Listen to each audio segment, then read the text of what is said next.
আফগানিস্তানের ৪ জেলার গ্রামবাসীরা দীর্ঘদিন ধরে দুর্বল মোবাইল সিগন্যাল সমস্যায় ভুগছিলেন।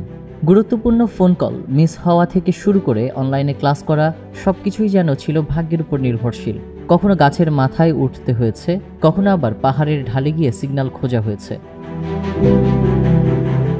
কিন্তু একদিন হঠাৎ করেই ঘটল এক অদ্ভুত আবিষ্কার। একজন গ্রামবাসী মোবাইল ফোন খালি তেলের পাত্রের ভেতর রাখতেই অলৌকিকভাবে সিগন্যাল শক্তিশালী হয়ে উঠল।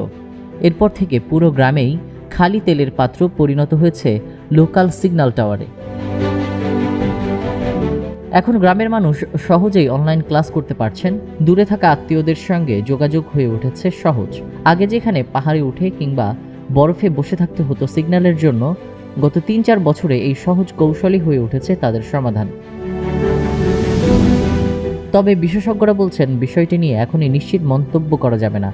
একজন বিজ্ঞানী জানান, ফোন যখন হাতে ধরা হয় তখন শরীর অনেক সময় নেটওয়ার্কে বাধা সৃষ্টি করে, কিন্তু ফোন স্থিরভাবে কোথাও রাখা হলে, বিশেষ করে ধাতব বা কোনো নির্দিষ্ট পাত্রের ভেতরে রাখলে সিগন্যাল তুলনামূলকভাবে ভালো থাকতে পারে। এ কারণে খালি তেলের পাত্র হয়তো গ্রামবাসীদের জন্য অস্থায়ী সমাধান হিসেবে কাজ করছে। প্রযুক্তি সবসময় বড় কোনো আবিষ্কার থেকেই আসে না।